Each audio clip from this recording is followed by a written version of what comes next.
Welcome to English for All Residential Arts Centre's Facebook page and today's episode of The Man Who Knows Everything.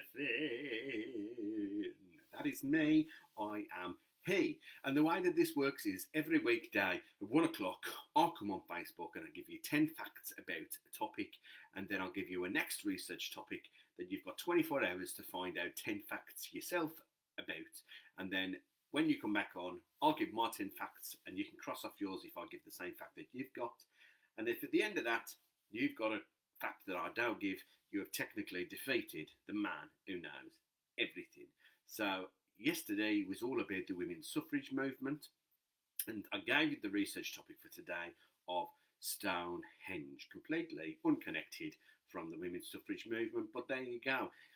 We're a very broad church here at the Man Who Knows Everything, looking at loads of different topics. So here are my 10 facts all about Stonehenge. So fact number 1 is just some facts about where you can find it and stuff. So first fact is that Stonehenge is found on Salisbury Plain in Wiltshire, and it's a huge man-made circle of standing stones. It was built by our ancestors and it took them hundreds of years to build it, and it's one of the world's most famous prehistoric monuments, and also it's one of its biggest mysteries as well. So there's going to be loads of facts, but there's also quite a few questions. So fact number 2 is that it's estimated the work started on the stone circle around 5,000 years ago, in the late Neolithic age. But it took over 1,000 years to build. So it started 5,000 years ago and then it was finished 1,000 years later. So it took absolutely ages to build in 4 long stages. Archaeologists believe that the final changes were made around 1500 BC in the early Bronze Age. So there's been several different versions and it's been worked on for a lot of time. And they estimate that the last changes were made on 1500 BC. So that was fact number 2. Fact number 3 is that you can still visit Stonehenge today. And if you do go there, or if you've been there, you'll see the enormous stones that are still standing in a big circular arrangement. And archaeological research shows that the structure has changed over time as it was built and rebuilt by generations and generations of ancient peoples. So 4,000 years ago, Stonehenge was made up of an outer circle of 30 standing stones called sarsens, S-A-R-S-E-N-S, which surrounded 5 huge stone arches in a horseshoe shape. So there was a circle of stones called sarsens, and then there was 5 huge stone arches in the centre of that circle that were in a horseshoe shape. There were also 2 other circles of smaller stones that they were called blue stones on the inside, the outer circle, and one inside the horseshoe. So there was a smaller blue stones, then the circle, then the arches, and then the blue stones, as well as 4 station stones positioned outside the central monument. So the entire site was surrounded by a circular ditch and a bank, which also remains to this day. So I think it's absolutely phenomenal that something that it was started 5,000 years ago is still standing to this day. So hands of people from 5,000 years ago touched the stones that you can see now. I think that's a kind of time travel. It's great. Fact number 4 is mainly about a question that has baffled people for centuries: is how was Stonehenge built? Because even to this day, people have got loads of different ideas and not one theory has been proven to be the correct one. So how could people thousands of years ago have transported and arranged such massive, colossal stones?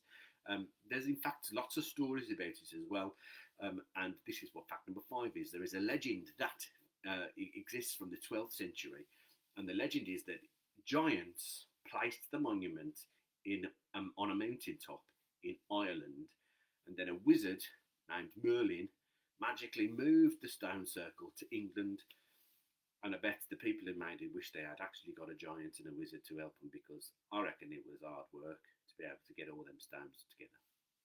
So, fact number 5 is about some of the weights of these stones, and you'll understand now why it must have been such hard work.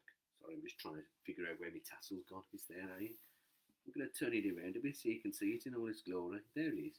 So, fact number 5 is about how heavy these stones are. So, the lighter blue stones weigh about 3,600 kilograms each. That's roughly about the weight of 2 cars. So, and they're the lightest ones. The bigger stones, they weigh a massive whopping 22 tons, which is about as heavy as 4 African elephants. Massive.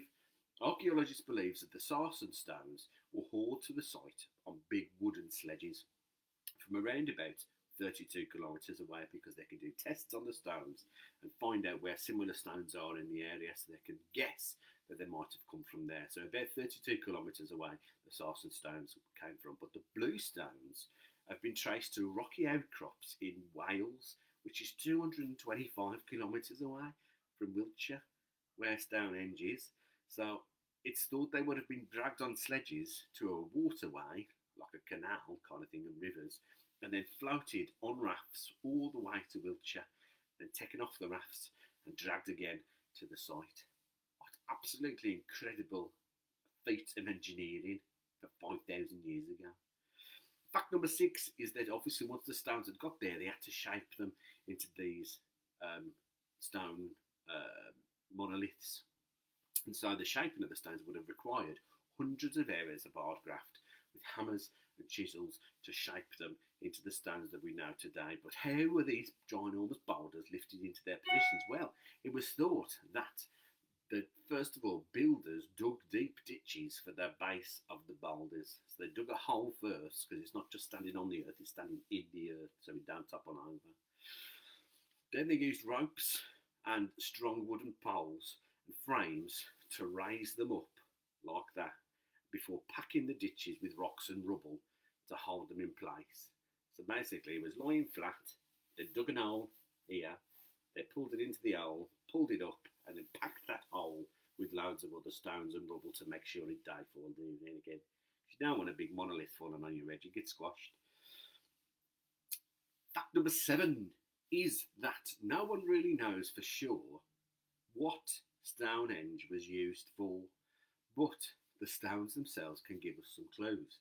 So, which have given, again, rise to lots of different theories, because every year on the 21st of June, which is the longest day of the year, the summer solstice, the sun always rises over what's known as the heel stone at Stonehenge, and a single large sarsen stone which stands on the outside of the main monument, and it rises over that. That's what the heel stone is. It's that single stone, and the sun always sets over the heel stone on the shortest day of the year. So therefore, researchers believe that Stonehenge might have been some kind of calendar linked to the study of the stars, because on the longest day of the year it comes over that stone, and on the shortest day of the year the sun sets over that stone. So they think it was a way to map the stars and the rotation of the Earth. Although I suspect back then they didn't know that the Earth rotated. Fact number 8 is that other theories suggest that the site could have been a place of healing, where sick people would go on a pilgrimage, that's a journey for a particular purpose, and they would flock there in the hope of being cured by the monument's miraculous powers. So they believe that it was a kind of healing circle, like a kind of medicine. But other people think it might have been a kind of computer that credited solar or the clock's solar or lunar eclipses, or a temple to the moon gods and sun gods, because back then people believed in lots of different ideas about different religions and druids and stuff like that. So they worship sun gods and moon gods, and they think that it might have been some kind of Stone Age way of clocking the sun and the moon and keeping track. Fact number 9 is this thing is for sure, and that is that Stonehenge was used as a cemetery. So experts estimate that around about 200 people are buried on the grounds of the site of Stonehenge. So they also think that important funeral ceremonies would have been performed at the site, and that though why the dead were laid to rest, why the dead were laid to rest at Stonehenge, nobody really knows. But there are at least 200 skeletons underneath Stonehenge. Creepy. And finally, fact number 10 is that each year around 20,000 people gather at Stonehenge to celebrate the summer solstice, when the sun is at its highest point in the sky all year, and it makes for a spectacular sunrise. So, just like I mentioned earlier on in the other facts about where the sun rises over the heel stone, 20,000 people gather on that day, 21st of June, to witness this event, just as people would have gathered there thousands of years ago. What an immense, incredible experience. So, those were my 10 facts all about Stonehenge. If you've got a fact that I give about Stonehenge, and get an adult to help you, stick it in the comments below. And if you've got a topic that you want to challenge me on, stick that in the comments as well. You can only do this on Facebook, unfortunately. So if you're watching on YouTube, I'm sorry, but you're going to have to pop over to my Facebook page to do that, because comments are disabled. Tomorrow's topic is a very special topic, because it's a special edition of The Man Who Knows Everything Tomorrow, because I'm going to be coming to you live from Ingestry Hall. True fact. So tomorrow's topic is going to be Ingestry Hall. So I want you to do a lot of research about Ingestry, find out as much as you can about Ingestry Hall, and I will be back tomorrow at 1 o'clock live from Ingestry, giving you my 10 facts about Ingestry Hall. So if you've got any knowledge about Ingestry, if you've been in the past, you might know about it, or you might be able to have a look at some books, but it's quite a specialist subject. Or you could get an adult to help you look up some stuff on the internet. And I'll be back tomorrow at 1 o'clock with 10 facts about Ingestry Hall, and I'll see you then. In the meantime, stay home, stay safe, and stay creative. Lauren loves that place, so Lauren, I'll see you tomorrow at 1 o'clock. Get your pen and paper out, write down as much as you can about Ingestry, and I'll see you tomorrow at 1 live from Ingestry Hall. Ta-ra, everybody.